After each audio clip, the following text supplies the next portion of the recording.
वालेकुम dear students, I hope you are fine and doing well. वाक़फ़ियत अमा का हमने बाब नंबर 16 स्टार्ट किया है। तो आज हमारा टॉपिक है कुदरती आफ़ात। Page number 107। कुदरती आफ़ात, ठीक है। आफ़त जो होती है वो एक डिज़ास्टर को बोलते हैं। कोई भी ऐसा हादसा जो बहुत ज़्यादा बड़े पैमाने पर हो और वो इंसानी जान को, माल को और जो हमारे पास जो बिल्डिंग्स होती हैं उनको नुकसान पहुँचे, तो उसको आफ़त कहते हैं, ठीक है। एक तो छोटे-छोटे हादसा होते हैं ना, जैसे एक्सीडेंट होता है और बहुत सारी ऐसी चीज़ें होती हैं।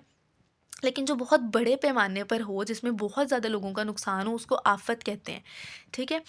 तो आफ़त, इसकी पहले हम रीडिंग कर लेते हैं।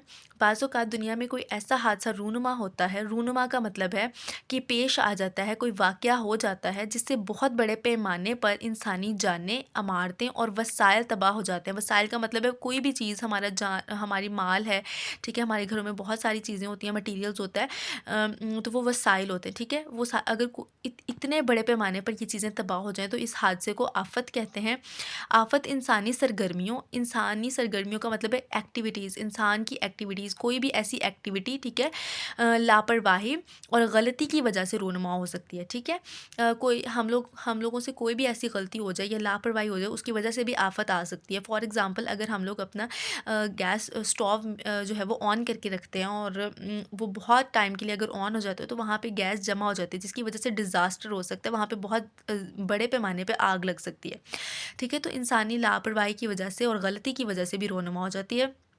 मसलन धमाके, आतिशज़दगी, यानी कि आग का लग जाना। आतिश कहते हैं आग को, आतिशज़दगी का मतलब है आग लग जाना। और सनअती हादसे का मतलब है कि इंडस्ट्रीज़ में जो धमाके हो जाते हैं या बहुत केमिकल इंडस्ट्रीज़ जो होती हैं, वहाँ पे केमिकल की वजह से आग लग जाती है या बहुत ज़्यादा नुकसान होता है, तो उसको कहते हैं सनअती हादसा।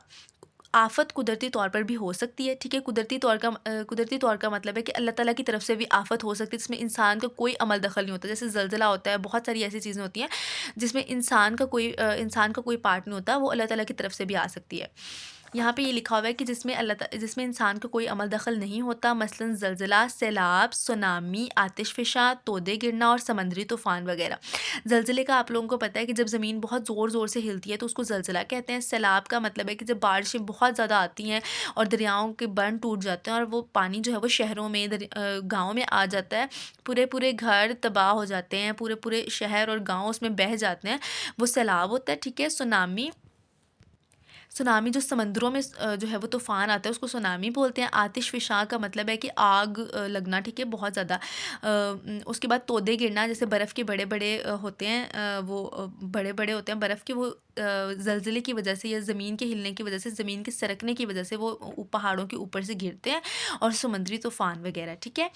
ये भी जानिए में देखें, सबसे ज़्यादा हादसाती अमवात आग लगने से होती हैं, ठीक है। ज़्यादा जो उन्होंने कैलकुलेट किया है, जो सबसे ज़्यादा अमवात होती हैं वो आग लगने की वजह से होती हैं, ठीक है। नीचे एक एक्टिविटी है, इसको आपने सॉल्व करना है। आपको पता है कि जो फर्स्ट पिक्चर है इसमें घर गिर रहे हैं और दरारें पड़ रही हैं ज़मीन के अंदर, तो वो इस ज़लज़ले की वजह से होता है। फिर सेकंड वन में जो है वो सैलाब आया हुआ है, ठीक है, बहुत ज़्यादा पानी है, बहुत ज़्यादा क्वांटिटी में। और सुनामी, ये समंदर में जो है वो आया हुआ है। और ये आतिशफ़िशा, ये देखिए इस तरीके से आतिशफ़िशा ये फटता है, ठीक है, और इसमें से ऐसे लावा निकलता है, इसको आतिशफ़िशा बोलते हैं।